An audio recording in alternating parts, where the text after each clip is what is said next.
Assalamualaikum warahmatullahi wabarakatuh. Innal hamdalillah nahmaduhu wa nasta'inuhu wa nastaghfiruh wa na'udzu billahi min shururi anfusina wa min sayyiati a'malina. Man yahdihillahu fala mudilla lahu wa man yudlil fala hadiya lahu. Asyhadu an la ilaha illallah wahdahu la syarika lahu wa asyhadu anna Muhammadan 'abduhu wa rasuluhu. Amma ba'du. فإن خير الكلام كلام الله وخير الهدى هدى محمد صلى الله عليه وسلم وشر الأمور محدثاتها وكل محدثة بدعة وكل بدعة ضلالة وكل ضلالة في النار. Alhamdulillah, kita rafa'kan syukur kita kepada Allah Subhanahu wa taala yang mengumpulkan kita dalam majlis ilmu, yang berikan kita kekuatan dan kesihatan untuk terus berada dalam majlis ini dan berikan kita kelapangan dan kesihatan untuk berpuasa dan berbuka puasa bersama-sama. Dan yang paling penting, kita mengharapkan Allah terima amalan kita dan Allah memberatkan timbangan kita di mizan hasanahnya, dan juga Allah memasukkan kita ke dalam syurga melalui pintu Ar-Rayyan salah satunya. Ianya merupakan pintu bagi orang yang berpuasa. Maka ikhlaskan diri kita sebagai pengikut Rasulullah SAW yang setia, dan ikhlaskan kita dalam beramal kerana Allah dan mengikut Rasulullah SAW. Baik, kita masih lagi membicarakan di dalam surah Al-A'la, yang mana kita telah membicara beberapa perkara berkaitan dengan musabbihat yang disebutkan tasbih, ayat di antara surah-surah musabbihat, yang mana Allah memulakan dengan ayat tasbih yang memuji, mengagungkan Allah dengan sebenar-benarnya. Dan kita kena memuji Allah dengan sebenar-benarnya. Jangan biarkan diri kita jahil dalam mengenal pencipta kita. Ianya merupakan muqaddimah sebagai seorang hamba kepada Allah Subhanahu wa taala, bahawa kita dijadikan seperti mana yang kita bicarakan dalam hadis yang lepas, hadis yang diriwayatkan oleh Muslim, seperti mana yang Abdullah ibn Amr berkata bahawa Rasulullah sallallahu alaihi wasallam bersabda, Inna Allaha qaddara maqadir al-khalaiqi qabla an yakhluqa as-samawati wal-ard bi 50,000 sanatin wa kana 'arshuhu 'alal ma'. Sesungguhnya Allah telah menentukan takdir seluruh makhluk sebelum dia menciptakan langit dan bumi 50,000 tahun, dan arasnya berada di atas air. Hadis yang diriwayatkan oleh Muslim ini menceritakan bahawa tuan-tuan dan perempuan bukan sekadar untuk disembangkan ataupun sekadar mendengar, tidak ada satu perasaan jiwa kita mengagungkan Allah dengan sebenar-benarnya. Kalau kita tidak mengagungkan dengan sebenar-benarnya, itu yang Allah sebutkan wa ma qadarullaha haqqa qadrih. Ya, mereka itu tidak meletakkan Allah pada tempatnya. Tidak ada bezanya kafir Quraisy, kafir musyrikin yang memuji Allah dengan kadar yang tertentu dengan kita. Sedangkan kita menyaksikan apa yang disebutkan oleh Rasulullah SAW untuk menerangkan betapa hebatnya Allah, betapa berkuasanya Allah, yang mana Allah berhak disembah dengan sifat-sifatnya yang maha agung ini. Kita kena letak Allah dengan sifat yang sebenar-benarnya sebagai Tuhan yang maha agung yang tidak ada tolak bandingnya. Apabila Allah mengatakan, Rasulullah mengatakan, Inna Allaha qaddara maqadirul khalaiq qabla an yakhluqas samawati wal ard bi 50,000 sanah wa kana 'arshuhu 'alal ma'. Sesungguhnya Allah telah menentukan takdir seluruh makhluk sebelum dia mencipta langit dan bumi. Dengan arti kata lain, Allah telah memprogramkan seluruhnya makhluk alam semesta ini, ya, berapa lama? 50,000 tahun dahulu sebelum dicipta langit dan bumi. Ya, subhanallah. Itu dia Tuhan kita yang maha agung, yang maha hebat, yang maha segala-galanya yang dimiliki olehnya. Wa arshuhu 'alal ma', dan wa kana arshuhu 'alal ma' adalah arasnya berada di atas air. Dah kita terangkan pada pelajaran yang lepas. Cuma dalam bab ini kita nak mengatakan, tuan-tuan dan perempuan yang dirahmati oleh Allah, bahawa Allah itu adalah Tuhan. Allah itu adalah Rabb. Allah itu adalah segala-gala keagungan, kehebatan dan kemuncak kekuatan dan kebesaran. Dan kita tahu bahawa asalnya kita ni kalau tak ada, tak menjadi masalah kepada Allah. Kalau kita sembah Allah ke tak sembah Allah, tidak akan berkesan atau tidak ada kesan kepada Allah. Kerana dia Rabb, bersifat Tuhan yang Maha Agung, tak memerlukan sesiapa. Oleh kerana itu kita kena tahu bahawa apabila kita ini adalah hamba Allah, Allah jadikan kita dalam keadaan yang mana kita tahu asal usul kejadian bermula daripada Adam, dan kita dijadikan daripada kedua ibu dan ayah kita. Seharusnya kita meletakkan kefahaman kita bahawa Allah mesti disembah, Allah mesti diikut, Allah mesti ditaati. Itu dia kaedah dia. Dan apa juga Allah buat, semuanya betul dan tidak perlu ditanya. Apa juga Allah turunkan, wahyukan kepada kita, kepada Rasulullah, adalah perlu diikut, ditaati dan tidak perlu dibahaskan. Itu kaedah kita dengan Allah. Bila Allah berikan sesuatu, kita ambil seperti mana yang diberikan. Oleh kerana itu Allah berikan melalui Rasul. Ya, dia melalui Rasul, yakni Jibril, dan kepada Rasulullah sallallahu alaihi wasallam. Dan tidak ada orang yang lebih mengetahui tentang agama ini melainkan Rasulullah sallallahu alaihi wasallam. Tidak ada siapa pun yang mengetahui apa yang Allah nak melainkan Rasulullah sallallahu alaihi wasallam. Ini merupakan satu akidah ummah. Akidah ahli sunnah wal jamaah yang meyakinkan bahawa apa yang Allah turun itu betul. Yang diturunkan kepada Rasulullah sallallahu alaihi wasallam itu betul. Yang tidak ada syak dan tidak ada ragu. Yang tidak boleh diubah, ditambah ataupun dikurang. Itu kaedah kita bila kita menyembah Allah. Dan itu kaedah kita bila kita mengikut Rasulullah sallallahu alaihi wasallam. Tuan-tuan dan puan-puan, oleh kerana itu agama kita adalah agama wahyu. Agama kita adalah agama wahyu yang Allah programkan kepada Rasulullah, dan Rasulullah sallallahu alaihi wasallam sendiri tidak mampu untuk membicarakan dengan sendiri atau mengikut hawa nafsunya. Walau taqawwala alaina ba'dal aqawil. Jikalah Muhammad itu berkata-kata terhadap kami dengan perkataan-perkataan yakni menisbahkan kepada Allah, sedangkan Allah tidak mewahyukan kepadanya, la akhadna minhu bil yamin, nescaya kami akan tangkap je dengan tangan kanan kami. Summa laqata'na minhul watin, nescaya kami akan putus urat tengkuknya, yakni kami bunuh dia. Itu Rasulullah sallallahu alaihi wasallam yang mengisyaratkan kepada kita bahawa dia mengambil daripada Allah tanpa menambah, tanpa mengurangnya. Tapi sayang, bila agama ini sampai kepada umat selepas 3 generasi yang terbaik, agama ini telah bertukar. Agama ini tidak asli. Agama ini tidak meletakkan Allah kepada tempatnya dan tidak meletakkan Rasulullah pada tempatnya. Dengan arti kata lain, bahawa agama ini telah dirosakkan oleh tangan-tangan manusia yang tidak bertanggungjawab atas nama agama. Oleh kerana itu fitnah akhir zaman ini merupakan satu fitnah yang besar, telah melanda seluruh dunia.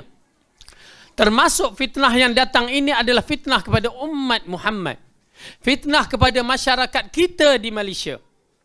Apabila Allah tidak dipujikan dengan secara betul, Allah tidak dipujikan dengan wahyu, Allah tidak dipujikan sebagaimana yang diprogramkan kepada Rasulullah sallallahu alaihi wasallam dengan hadis-hadis yang sahih, maka tuan-tuan dan perempuan akan menyaksikan bagaimana ummah ini akan dicari-cari, akan dihancurkan oleh Allah Subhanahu wa taala, yang mana kita telah meninggalkan agama ini dengan begitu rakus sekali. Na'udzubillah. Bayangkan akidah ummah yang mesti berdasarkan kepada Al-Quran dan As-Sunnah, bukan kepada falsafah. Tapi masyarakat kita lebih mengutamakan kepada falsafah. Hancur ummah. tidak dapat mengenal Allah dengan sebenar-benarnya seperti mana yang Rasulullah SAW ajarkan. Kita teraba-raba mencari Allah seperti mana yang diajarkan oleh falsafah. Akhirnya kita gila. Kita tak akan bertemu dengan Allah. Agama ini mesti dibawa seperti mana yang Rasulullah bawa. Agama ini mesti diikuti sebagaimana Rasulullah anjurkan. Maka barulah kita akan selamat. Tuan-tuan dan perempuan, akidah ummah adalah satu asas yang menentukan kejayaan ataupun tidak ummah. Sesuatu ummah itu. Kalau akidah kita rosak, maka ummah akan rosak. Kalau kita akidah bermasalah, maka segala-galanya bermasalah. Oleh kerana itu, apabila dikatakan akidah ahli sunnah wal jamaah, akidah itu mestilah berprinsip kepada Al-Quran dan As-Sunnah mengikut fahaman 3 kurun yang terbaik. Akidah ahli sunnah wal jamaah bukan di atas dasar falsafah. Bukan di atas dasar yang dibawa sebagai golongan Asy'ariyah, Al-Maturidiyah, atau Mu'tazilah, atau Qadariyah, atau Jabariyah. Tidak. Akidah ini dinamakan ahli sunnah wal jamaah. Ahli sunnah adalah orang yang mengikut Rasulullah. Wal jamaah orang yang mengikut para sahabat. Alaikum bis sunnati wa sunnatil khulafa ar-rasyidin al-mahdiyyin. Tetapi apabila kita tinggal manhaj ini, tuan-tuan dan perempuan menyaksikan bagaimana amalan-amalan ibadah itu akan lari daripada manhaj yang asli. Cukup kita menyaksikan. Ya, apabila amalan-amalan ini ya telah menjadi asas disebarkan di kalangan masyarakat kita di Malaysia. Sebahagian yang menjadi isu sekarang tarikat mula diluluskan semula. Macam mana kita nak sebut ya? Wallahi summa wallahi. Bawalah apa juga tarikah kalau bercanggah dengan Rasulullah, dia tetap bukan daripada Islam dan bukan daripada Rasulullah sallallahu alaihi wasallam. Tuan-tuan dan perempuan, cukup hadis yang kita bicarakan pada pelajaran-pelajaran yang lepas dalam kisah Abdullah ibn Mas'ud, ya, yang menegur sekelompok dari kalangan ahli-ahli Kufah waktu itu berzikir dengan cara yang tidak pernah diajarkan oleh Rasulullah. Kita dah bicarakan hadis tersebut. Hadis itu cukup jelas bagi kita, walaupun amalan itu zikir. Walau amalan itu zikir, yang kita nampak simple je zikir kan. Tetapi kalau ianya bercanggah dengan cara Rasulullah sallallahu alaihi wasallam, maka golongan ini yang Abdullah ibn Mas'ud mengatakan, Rasulullah mengatakan golongan ini yang disebutkan membaca Al-Quran hanya ada di kerongkong-kerongkong saja. Berhenti kat situ. Dan dalam kisah golongan ini berakhir dengan satu perkara, mereka bersama dengan golongan Khawarij. Nampak tak? Tuan-tuan dan perempuan, hanya bentuk zikir. Zikir yang salah dibuat, cara lafaznya dah betul. Ini kan pula golongan tarikat Nasyabandi itu, ya, bukan zikir, bukan lafaz je, zikir dengan cara terloncat-loncat, terlonjak-lonjak, ya, memang dah salah, tidak diajar oleh agama. Dan mereka ini adalah golongan yang sesat, walaupun ramai yang mengatakan tak apa, tak sesat, tetap sesat. Na'udzubillah min zalik. Ustaz terpaksa berhadapan lah dengan perkara ni. Tuan-tuan dan perempuan dan para ustaz, para asatizah yang dirahmati oleh Allah. Kali ini kita berada di era zaman moden ni, kita akan berhadapan dengan fitnah ini. Maka bersabar. Pastikan masing-masing ada ilmu. Pastikan masing-masing ada pendirian. Dan pastikan masing-masing berdakwah dengan cara yang betul usulubnya. Perkara ini sedang berulang. Jika di zaman Imam Ahmad golongan Mu'tazilah, kita tahu kisah Imam Ahmad yang mana dia berpendirian bahawa akidah ahli sunnah wal jamaah bahawa Quran itu bukan makhluk. Tetapi fahaman Mu'tazilah menguasai sebuah negara. Fahaman Mu'tazilah menguasai sampai kepada pemimpin-pemimpin khilafah pada ketika itu. Dan dipaksa, ya, dipaksa untuk menganut akidah Mu'tazilah. Tetapi Allah memberikan kekuatan kepada Imam Ahmad dan beberapa ulama yang besar. Mereka bertahan. Mereka bertahan dengan setegas-tegasnya. Oleh kerana itu, ya, doakan kita semua Allah sabatkan. Allah tetapkan pendirian kita dengan akidah ahli sunnah wal jamaah yang dibawa oleh Rasulullah dan para sahabat. Amin ya rabbal alamin. Kerana ianya bukan satu percaturan yang ringan. Dan alhamdulillah kita mengharapkan para asatizah kita di kalangan ahli sunnah ya terus yang memberikan pandangan-pandangan mereka, memberikan apa qaul-qaul ulama supaya rakyat ataupun masyarakat yang mana yang bersifat terbuka mengambil jalan yang betul. Mudah-mudahan Allah bagi petunjuk. Tetapi ingat, tuan-tuan dan puan-puan, kita berhadapan dengan fitnah di akhir zaman ini. Ini belum lagi Dajjal muncul.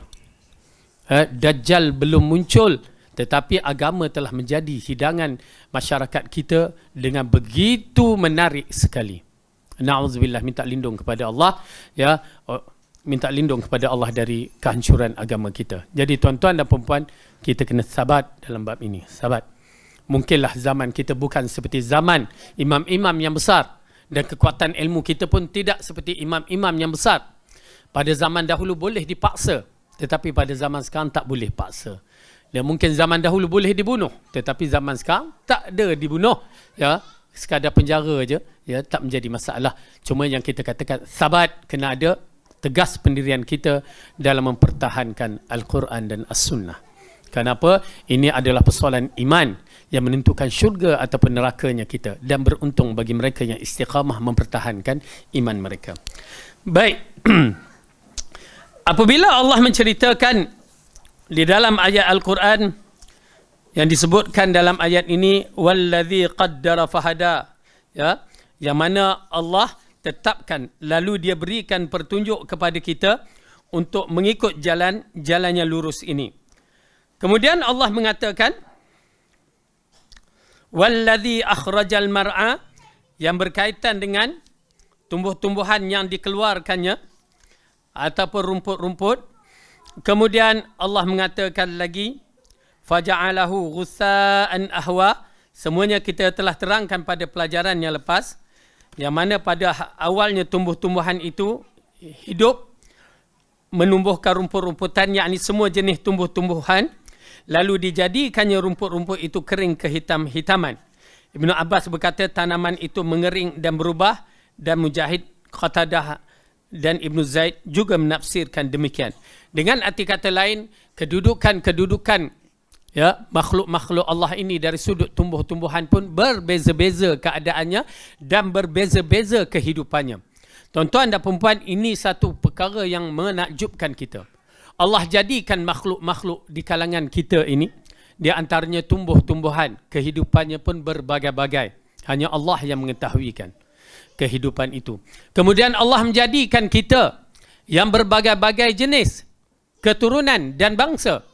Kemudian Allah jadikan juga jin, berbagai-bagai juga jenis dan keturunan. Kemudian Allah jadikan malaikah yang bersifat satu, yang tidak lelaki dan tidak perempuan, yang tugasnya hanya mentaati Allah. Dan Allah menjadikan haiwan, burung-burung, serangga dan sehingga kuman-kuman pun Allah jadi. Dan Allah jadikan ya udara-udara keliling kita ni, gas-gas yang berada di keliling kita ni, semuanya adalah tanda-tanda kebesaran Allah yang mana ianya telah diprogramkan oleh Allah semenjak dulu lagi. Jadi dialah Tuhan kita yang perlu kita sembah. Kemudian Allah menceritakan kepada kita melalui ayat ini yang mana Allah berfirman, sanuqri'uka fala tansa illa ma syaa Allah innahu ya'lamul jahra wa ma yakhfa. Kami akan membacakan Al-Quran kepadamu, maka kamu tidak akan lupa kecuali kalau Allah menghendakinya. Sesungguhnya dia mengetahui yang terang ataupun yang tersembunyi. Okey. Di dalam Al-Quran Allah mengatakan dalam ayat ini, kami akan membacakan Al-Quran kepadamu, maka kamu tidak akan lupa. Ini di antara perkara yang amat penting kita ketahui bahawa Al-Quran ini adalah pertama, ianya wahyu. Bagi kita sebagai seorang Islam beriman terus tanpa ragu-ragu, Al-Quran adalah wahyu dari Allah. Semuanya betul, semuanya benar. Itu perlu ada dalam i'tiqad dalam diri kita. Dan kita kena agungkan Al-Quran ini dengan seagung-agungnya.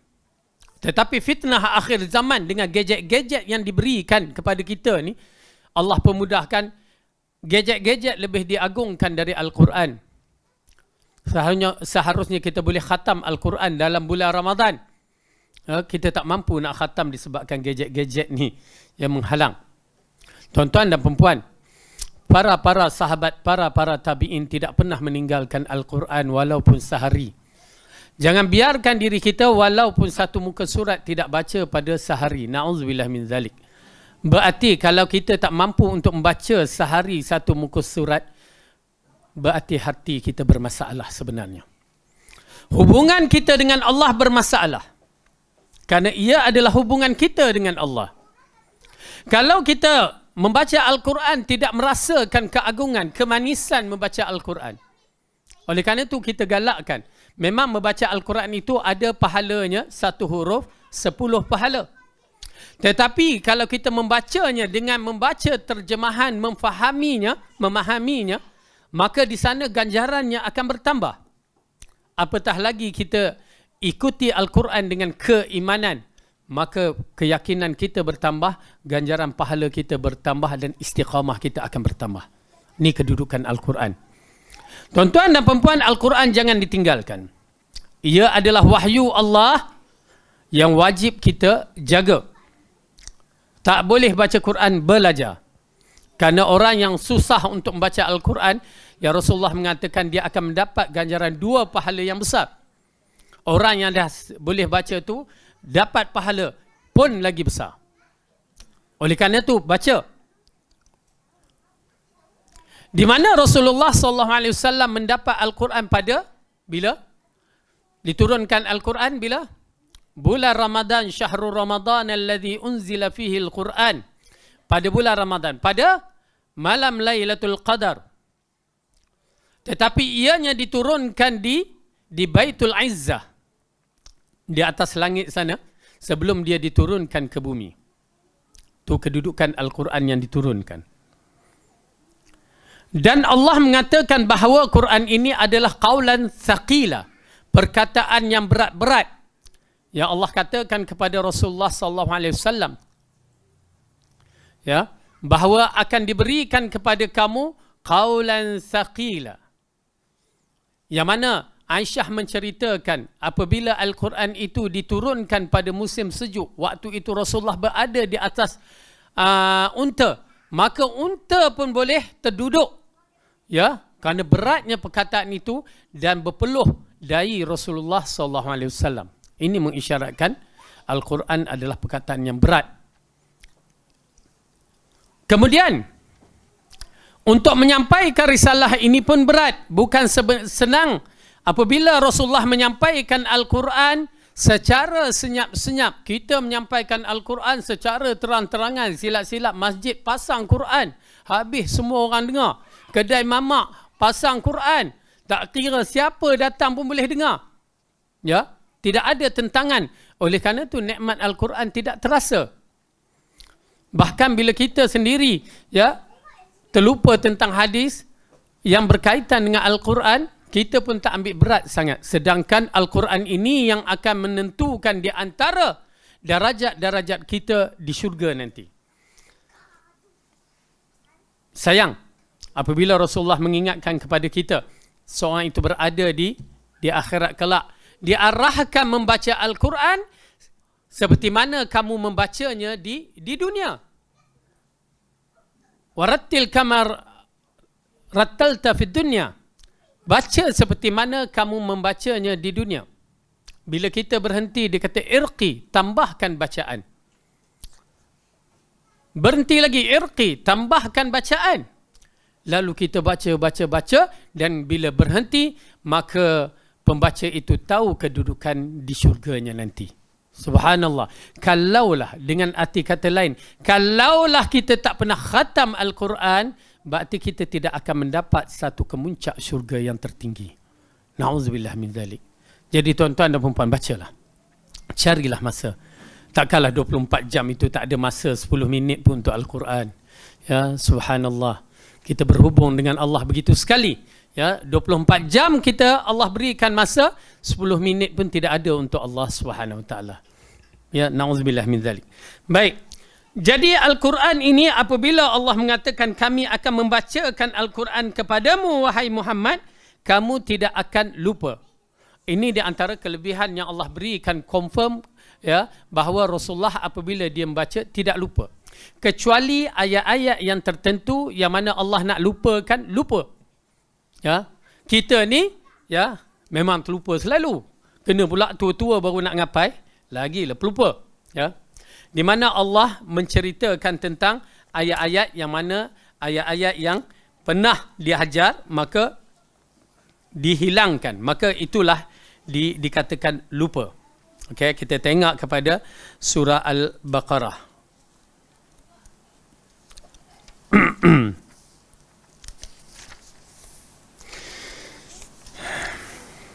Okey, surah Baqarah ayat yang ke-106.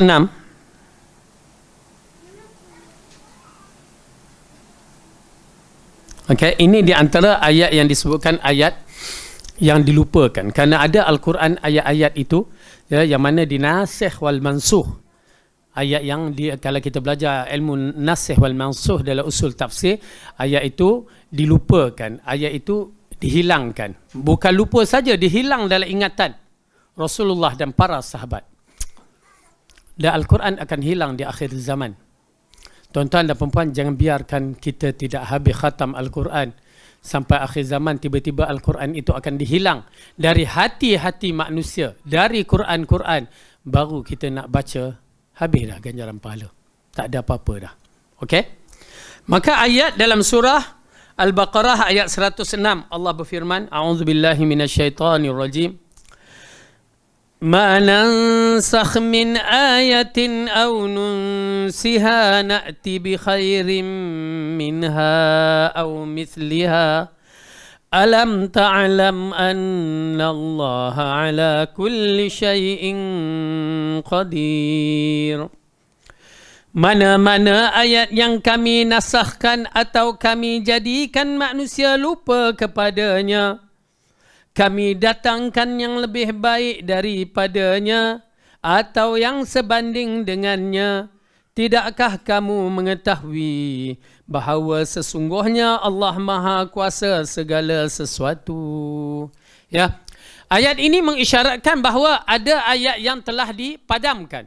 Oleh kerana itu, kalau kita belajar ilmu usul tafsir, kita akan bertemu dengan bab-bab ini. Di antara ada ayat yang kekal, satu. Dan kedua, ada ayat yang dipadamkan hukum hakam. Ya. Tetapi dia kekal ayatnya. Ada ayat dipadamkan terus, digantikan dengan ayat yang lain. Waktu itu ayat tu dia takkan ingat. Rasulullah dan para sahabat tak ingat dah. Allah padamkan terus. Ya. Ada ayat yang mana hukumnya berjalan, ayatnya telah dipadamkan.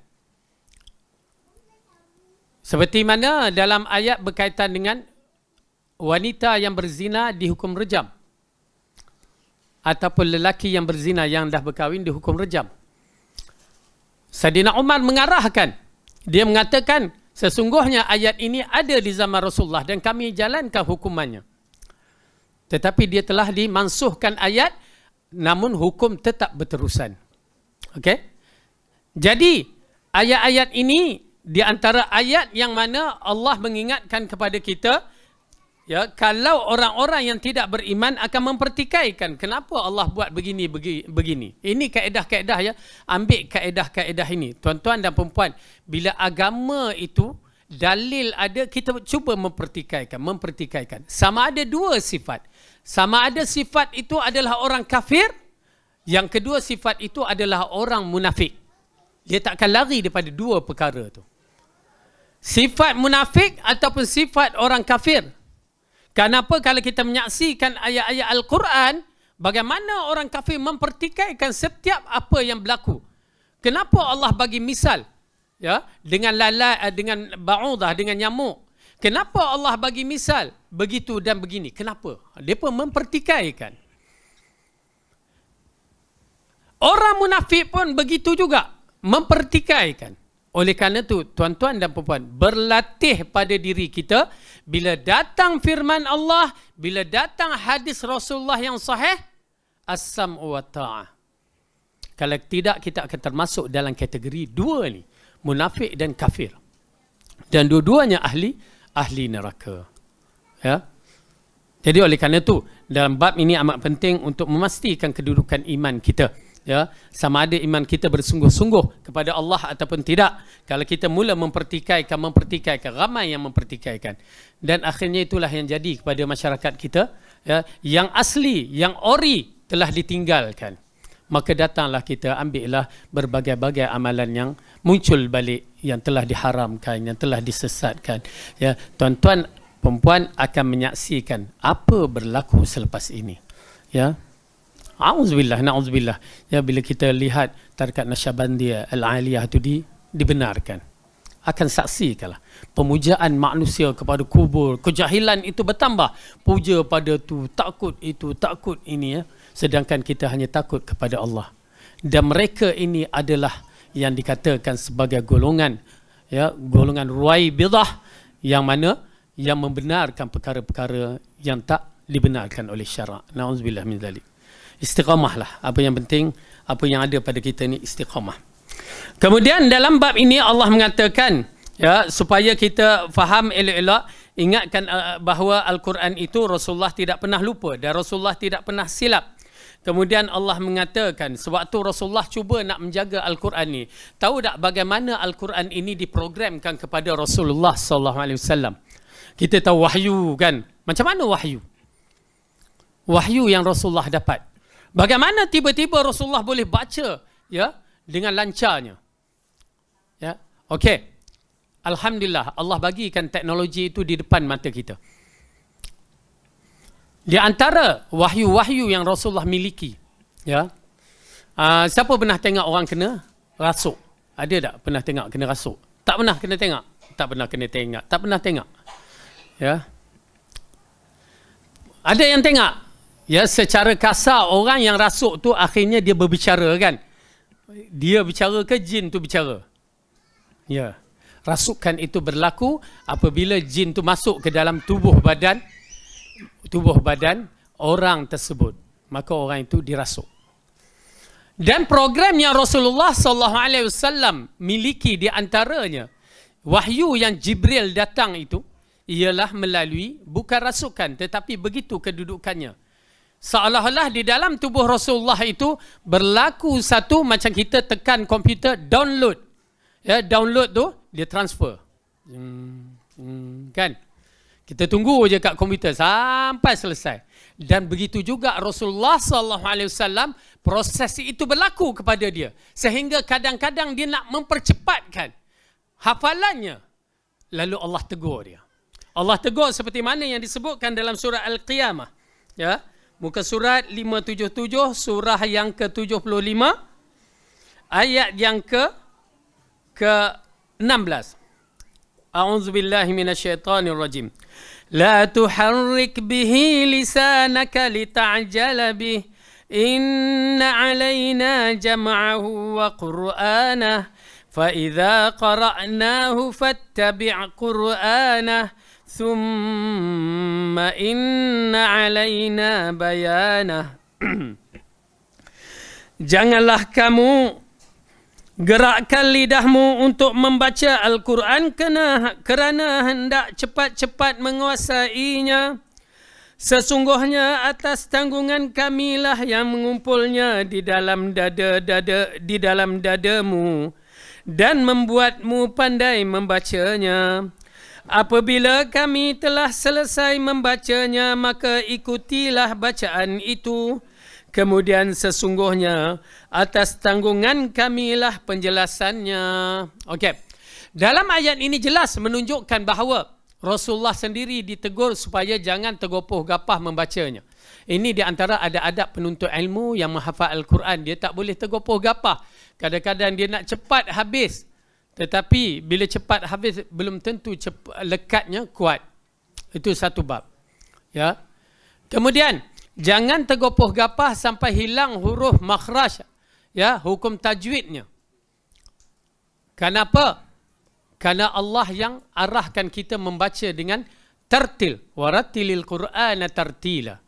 Ya, oleh kerana itu dalam bab-bab yang begini, ianya merupakan satu peringatan. Tapi kita tak nafikan bukan semudah itu untuk menghafal Al-Quran. Ya, hafal Al-Quran bukan semudah itu. Siapa yang tak boleh, ya, cubalah hafal. Kerana ianya besar pahala dan ganjarannya. Tetapi kita katakan, walaupun tidak semudah itu, maka bagi orang yang menghafal dan mengikutnya, maka pahala terlalu besar. Mereka itu adalah penolong-penolong Allah. Yang mana Allah mengisyaratkan dalam Al-Quran.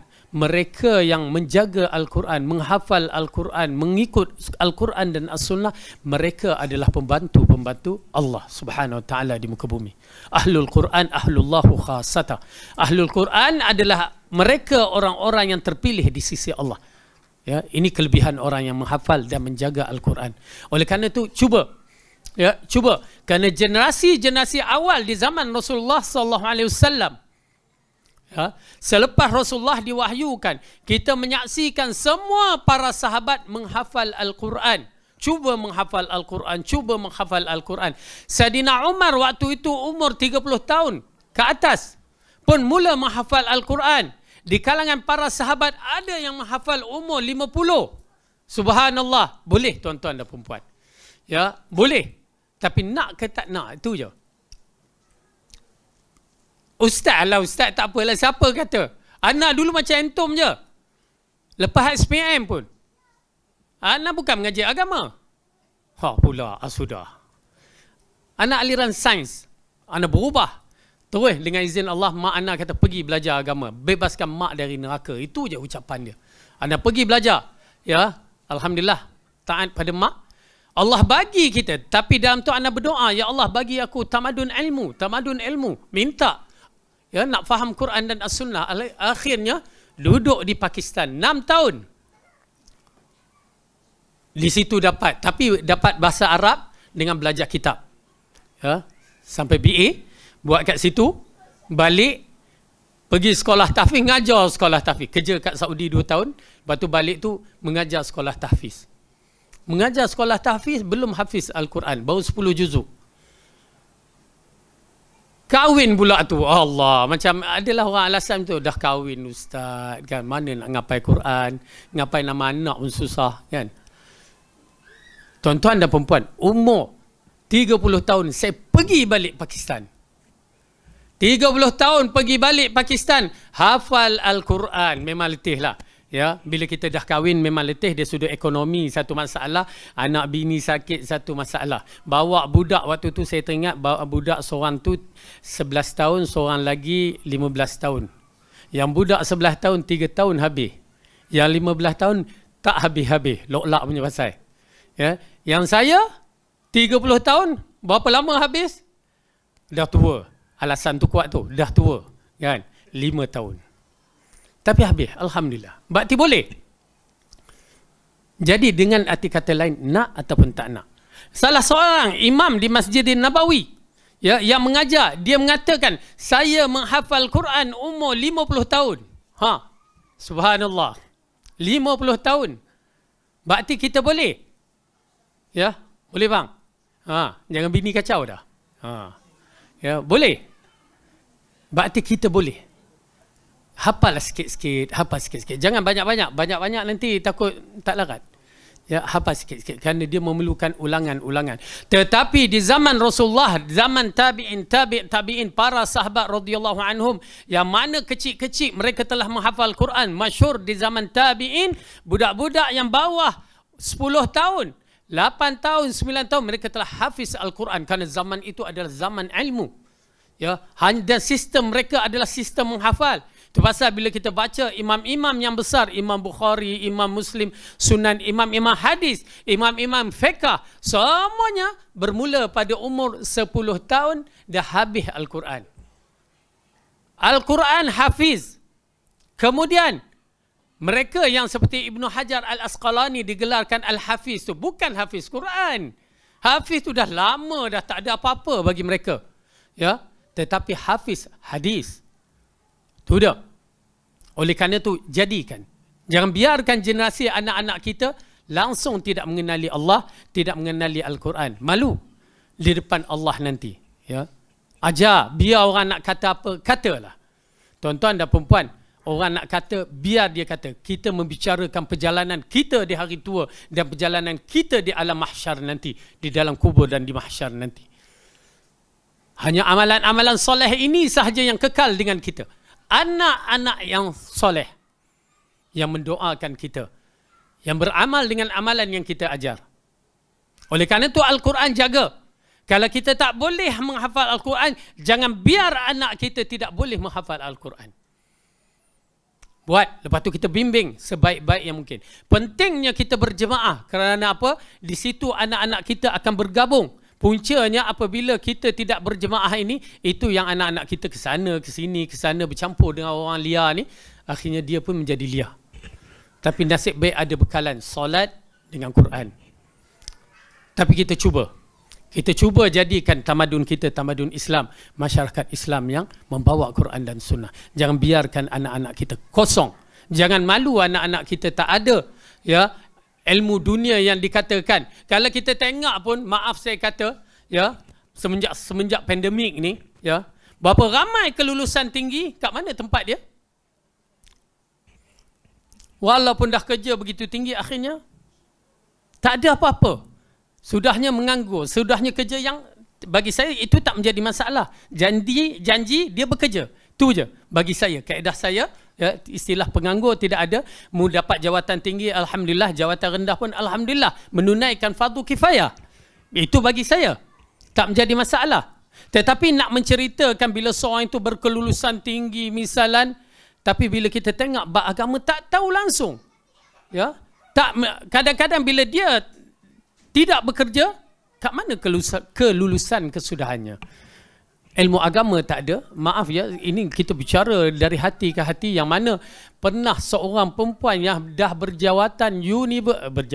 duduk belajar universiti tinggi, ya, nak bagi tandas takut hantu.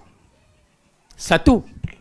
Tu, yang kedua, dia bertanya tentang hukum, maaf kata, hukum hal orang perempuan, hukum haid, hukum ni, kita pun naik pening. Ya, macam mana seorang yang dah tinggi tapi tak tahu hukum hakam pada hukum yang seharusnya mereka faqih dalam bab itu. Nampak tak? Tuan-tuan dan perempuan, kita tidak pernah menghalangkan kemajuan teknologi, tetapi fardu ain kena ada. Keimanan kita kena kenal betul-betul pada pencipta kita, agama kita, Muhammad Rasulullah. Ingat, 3 soalan ini tidak akan lepas kepada semua orang. Apa dia 3 soalan ni? Man rabbuka? Man nabiyuka? Yang ketiga. Orang sunnah. 2 je. Dalam kubur, soalan ni dah terbocor. Madinuka? Apakah agama kamu? Mahirkan 3 ni. Bukan mahir hafal, tapi pelajari sebaik-baiknya. InsyaAllah Allah akan selamatkan kita di dunia dan di akhirat. Baik. Jadi kita masuk balik dalam penafsiran seperti mana yang diterangkan oleh Ibnu Katsir rahimahullah. Yang mana Allah berfirman, sanuqri'uka fala tansa. Kami membacakan Al-Quran kepadamu, wahai Muhammad, maka kamu tidak akan lupa. Dan inilah pemberitahuan dari Allah Subhanahu Wa Taala dan janji darinya untuk baginda, bahawa Allah akan membaca kepadanya dengan bacaan yang tidak akan membuat beliau lupa. Illa masya Allah, kecuali kalau Allah menghendakinya. Qatadah menafsirkan Rasulullah tidak akan melupakan sesuatu kecuali jika Allah menghendakinya. Jadi ini di antara perkara yang penting kita mengetahui bahawa Al-Quran adalah program Allah. apabila Allah memberikan kepada Rasulullah ilmu membacanya, ya, yakni menghafalnya, maka semuanya telah disampaikan kepada ummah. Itu di antara akidah ahli sunnah wal jamaah, bahawa Al-Quran telah sempurna. Dan hadis-hadis yang sahih juga telah sempurna. Maka kena jaga. Jadi kita kena berpegang kepada i'tiqad bahawa Al-Quran adalah telah sempurna.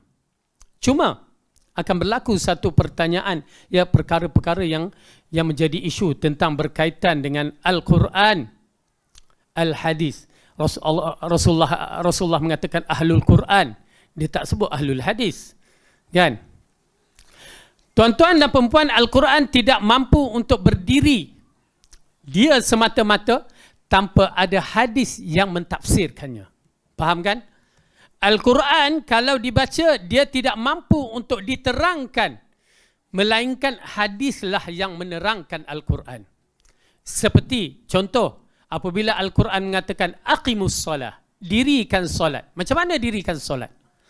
Al-Quran tidak menerangkan terperinci.